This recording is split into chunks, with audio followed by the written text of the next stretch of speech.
Kembali lagi dengan saya, Naura Kalila Soski, NIM 2450301711100. Pada video kali ini, saya akan membahas mengenai administrasi law and order atau ketertiban dan keamanan, serta perannya sebagai fondasi dalam kehidupan bernegara. Ketika membicarakan pembangunan dan kebijakan publik, seringkali perhatian kita langsung tertuju pada ekonomi, pendidikan, atau kesejahteraan sosial. Namun, ada satu aspek mendasar yang sering luput dari perhatian. Padahal, menjadi fondasi dari semuanya, yaitu law and order atau ketertiban dan keamanan. Law and order bukan sekadar soal penegakan hukum atau kehadiran aparat di jalanan. Ia merupakan kondisi dasar yang memungkinkan masyarakat menjalani kehidupan sosial, ekonomi, dan politik secara normal. Tanpa adanya ketertiban dan rasa aman, kebijakan publik yang dirancang sebaik apapun akan sulit berjalan secara efektif. Sekolah tidak dapat berfungsi optimal,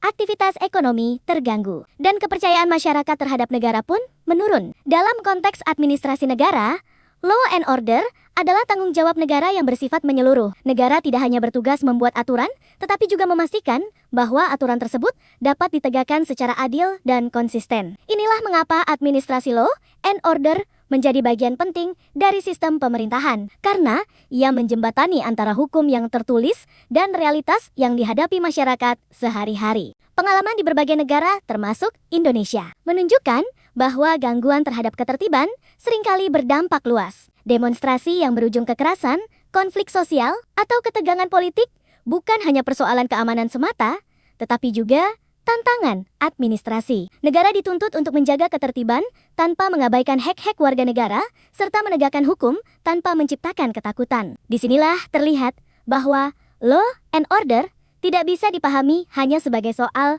kekuatan atau represivitas. Ketertiban yang berkelanjutan justru lahir dari sistem administrasi yang kuat, koordinasi antar lembaga yang jelas, serta aparat yang memiliki legitimasi dan kepercayaan dari masyarakat. Law and order menjadi fondasi yang memungkinkan negara menjalankan fungsi-fungsinya secara efektif, sekaligus menjadi prasyarat bagi pembangunan yang berkelanjutan. Segmen ini menjadi titik awal untuk memahami bahwa pembahasan tentang administrasi law and order bukan hanya membahas siapa yang bertugas menjaga keamanan, tetapi bagaimana negara mengelola kekuasaan, hukum, dan pelayanan publik secara bertanggung jawab. Setelah memahami bahwa law and order merupakan fondasi kehidupan bernegara, penting untuk menyadari bahwa menjaga ketertiban bukanlah tugas satu institusi saja. Dalam praktiknya, administrasi law and order melibatkan banyak aktor dan lapisan pemerintahan. Polisi memang menjadi wajah paling terlihat, tetapi mereka bukan satu-satunya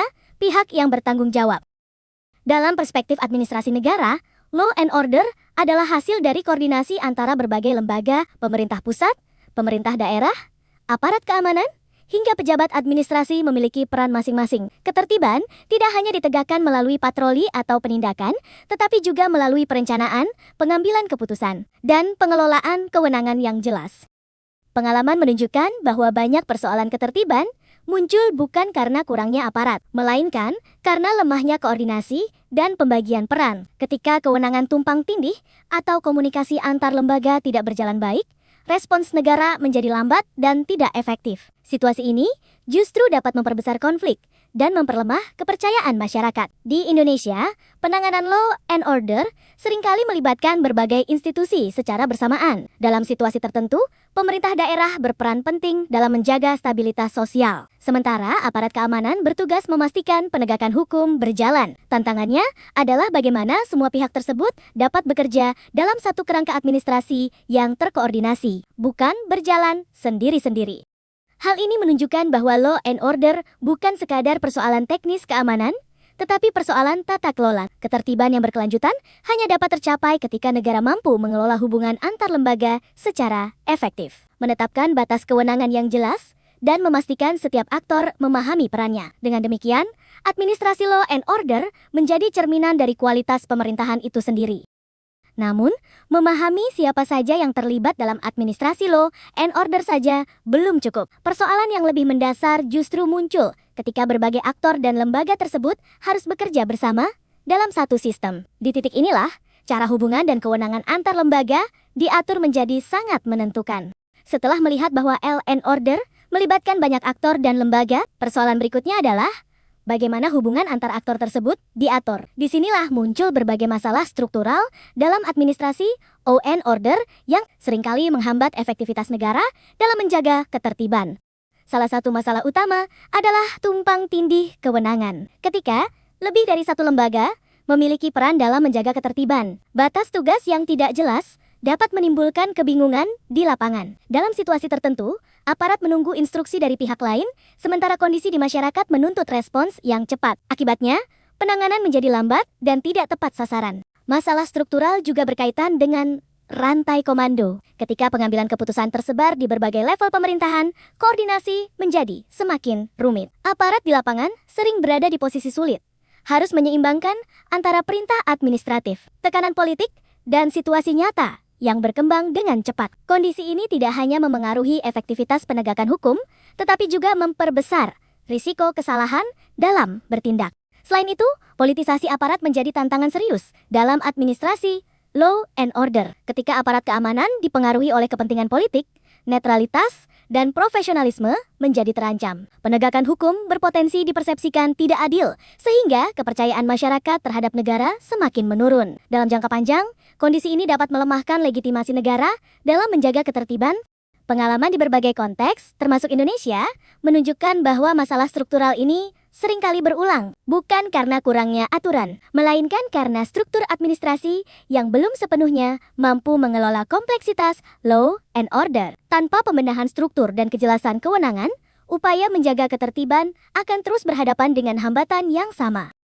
Segmen ini menegaskan bahwa tantangan law and order tidak selalu terletak pada kapasitas individu aparat, tetapi pada desain sistem dan tata kelola yang menaunginya. Memahami masalah struktural ini menjadi langkah penting sebelum membahas solusi dan pendekatan baru dalam administrasi law and order. Jika dilihat dari sudut pandang teori dan struktur formal, administrasi law and order tampak sebagai sebuah sistem yang tertata. Kewenangan telah dibagi, institusi telah ditetapkan, dan prosedur penanganan ketertiban telah dirancang secara rinci. Namun, tantangan sesungguhnya muncul ketika sistem tersebut dihadapkan pada realitas sosial dan politik yang dinamis, seperti yang banyak terjadi di Indonesia. Dalam praktiknya, situasi law and order di Indonesia seringkali tidak hadir dalam kondisi ideal. Demonstrasi, konflik kepentingan, tekanan politik, serta dinamika media sosial membuat penanganan ketertiban menjadi jauh lebih kompleks daripada yang digambarkan. Dalam aturan tertulis, negara dituntut untuk bertindak cepat, tetapi sekaligus berhati-hati. Setiap keputusan yang diambil tidak hanya dinilai dari efektivitasnya menjaga ketertiban, tetapi juga dari dampaknya terhadap hak-hak warga negara dan persepsi publik. Di lapangan, aparat dan pemerintah daerah sering berada dalam posisi yang sulit. Di satu sisi, mereka harus menegakkan hukum dan menjaga stabilitas. Di sisi lain, mereka juga harus memastikan bahwa tindakan yang diambil tidak memicu eskalasi konflik atau menimbulkan kesan represif. Kondisi ini menunjukkan bahwa administrasi law and order tidak bisa dijalankan secara mekanis. Menuntut penilaian situasional, komunikasi yang efektif, dan kemampuan membaca konteks sosial. Pengalaman Indonesia juga memperlihatkan bahwa gangguan terhadap ketertiban seringkali berakar pada persoalan yang lebih dalam, seperti ketidakpuasan sosial, ketimpangan, atau rendahnya kepercayaan terhadap institusi negara. Dalam situasi seperti ini, pendekatan yang hanya mengandalkan kekuatan aparat cenderung tidak menyelesaikan masalah secara berkelanjutan. Justru, pendekatan tersebut berisiko memperlebar jarak antara negara dan masyarakat. Disinilah terlihat bahwa law and order bukan hanya soal bagaimana negara bereaksi terhadap gangguan, tetapi juga bagaimana negara membangun relasi dengan warganya. Ketertiban yang stabil lahir bukan semata-mata dari penegakan hukum yang tegas, melainkan dari proses administrasi yang mampu mendengar, memahami, dan merespons aspirasi masyarakat. Administrasi negara dituntut untuk menjadi pengelola konflik sosial, bukan sekadar pengendali keamanan. Realitas Indonesia menunjukkan bahwa keberhasilan administrasi law and order sangat bergantung pada kemampuan negara menyeimbangkan berbagai kepentingan. Negara harus mampu menjaga kewibawaan hukum tanpa mengorbankan keadilan dan hak asasi manusia. Di saat yang sama, negara juga harus cukup fleksibel untuk menyesuaikan kebijakan dan tindakan dengan situasi di lapangan yang terus berubah. Dengan demikian, segmen ini menegaskan bahwa jarak antara teori dan praktik law and order bukanlah sesuatu yang bisa dihilangkan sepenuhnya. Namun, jarak tersebut dapat dikelola melalui administrasi yang adaptif, koordinasi yang baik, serta komitmen untuk menempatkan kepentingan masyarakat sebagai pusat dari setiap kebijakan ketertiban. Inilah tantangan nyata administrasi law and order di Indonesia, sekaligus kunci untuk memahami mengapa pendekatan yang sensitif terhadap konteks menjadi sangat penting. Berbagai persoalan struktural dan tantangan di lapangan menunjukkan bahwa menjaga law and order bukan perkara sederhana. Dari sini, perhatian kemudian bergeser pada satu pertanyaan penting. Bagaimana sebenarnya administrasi law and order dapat diperbaiki agar mampu menjawab tantangan tersebut? Setelah melihat berbagai persoalan struktural dan tantangan di lapangan, pertanyaan penting berikutnya adalah bagaimana administrasi law and order dapat diperbaiki. Tantangan yang dihadapi tidak mungkin diselesaikan hanya dengan menambah jumlah aparat atau memperketat pengamanan. Yang dibutuhkan adalah perubahan pendekatan dalam tata kelola ketertiban itu sendiri. Salah satu arah perbaikan yang semakin banyak dibicarakan adalah penguatan, koordinasi, dan kejelasan peran antar lembaga. Administrasi law and order menuntut pembagian kewenangan yang tegas, alur komando yang jelas, serta komunikasi yang efektif antara pemerintah pusat, pemerintah daerah, dan aparat keamanan. Tanpa hal ini, kebijakan dan tindakan di lapangan akan terus berjalan sendiri-sendiri dan sulit mencapai hasil yang berkelanjutan. Selain itu, pendekatan terhadap masyarakat juga perlu mengalami pergeseran. Law and order tidak seharusnya dipahami sebagai upaya mengendalikan masyarakat, melainkan sebagai upaya menciptakan rasa aman bersama. Pendekatan yang lebih partisipatif, seperti community policing, membuka ruang bagi masyarakat untuk terlibat dalam menjaga ketertiban. Dengan cara ini, aparat tidak lagi diposisikan semata-mata sebagai penegak hukum, tetapi juga sebagai mitra masyarakat. Perkembangan teknologi juga memberikan peluang bagi pembaruan administrasi law and order. Pemanfaatan sistem informasi, pelaporan digital, dan pemantauan berbasis data dapat membantu negara merespons gangguan ketertiban secara lebih cepat dan akurat. Namun, teknologi hanya akan efektif jika didukung oleh sumber daya manusia yang profesional dan sistem administrasi yang transparan. Di sisi lain, upaya perbaikan tidak bisa dilepaskan dari isu akuntabilitas dan kepercayaan publik. Aparat dan lembaga yang terlibat dalam law and order harus bekerja dalam kerangka hukum yang jelas dan dapat dipertanggungjawabkan. Ketika masyarakat melihat bahwa tindakan negara dilakukan secara adil dan proporsional, kepercayaan terhadap institusi akan tumbuh dan stabilitas jangka panjang menjadi lebih mungkin tercapai. Segmen ini menunjukkan bahwa masa depan administrasi law and order tidak terletak pada pendekatan yang keras atau represif, melainkan pada kemampuan negara untuk beradaptasi. Ketertiban yang berkelanjutan lahir dari administrasi yang kuat, koordinasi yang efektif, serta hubungan yang sehat antara negara dan masyarakat. Inilah arah pembaruan yang perlu ditempuh untuk menjawab tantangan law and order di era yang terus berubah. Setelah membahas berbagai aspek administrasi law and order dari berbagai sudut pandang, pembahasan ini perlu ditutup dengan melihat makna yang lebih luas dari peran law and order dalam kehidupan bernegara. Law and order bukan sekadar soal menjaga keamanan atau menegakkan hukum, tetapi tentang bagaimana negara mengelola kekuasaan dan melayani masyarakat secara bertanggung jawab. Ketertiban yang berkelanjutan tidak lahir dari pendekatan yang semata-mata mengandalkan kekuatan. Ia lahir dari sistem administrasi yang mampu bekerja secara adil, terkoordinasi, dan peka terhadap realitas sosial. Ketika administrasi negara gagal mengelola law and order dengan baik, dampaknya tidak hanya dirasakan dalam bentuk gangguan keamanan, tetapi juga dalam menurunnya kepercayaan publik terhadap negara. Pengalaman menunjukkan bahwa tantangan law and order seringkali mencerminkan kualitas tata kelola pemerintahan secara keseluruhan. Masalah tumpang tindih kewenangan, politisasi aparat, dan lemahnya koordinasi bukan hanya persoalan teknis,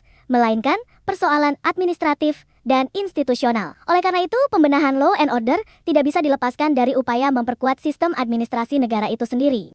Dalam konteks Indonesia, menjaga keseimbangan antara ketertiban dan kebebasan menjadi tantangan yang terus berlangsung. Negara dituntut untuk hadir sebagai pelindung, bukan penekan, sebagai pengelola konflik, bukan sumber ketegangan. Law and order yang bermakna adalah law and order yang memberi rasa aman, sekaligus menjamin keadilan dan penghormatan terhadap hak-hak warga negara. Pada akhirnya, administrasi law and order menemukan maknanya ketika ia mampu menjembatani antara hukum dan kehidupan masyarakat. Ketertiban bukan tujuan akhir, melainkan sarana untuk mewujudkan kehidupan sosial yang stabil, adil, dan bermartabat. Disitulah peran negara sebagai pelayan publik benar-benar diuji dan ditentukan. Dengan demikian, memahami administrasi law and order membantu kita melihat bahwa ketertiban bukan sekadar soal keamanan, tetapi tentang bagaimana negara hadir secara adil dan bertanggung jawab dalam kehidupan masyarakat.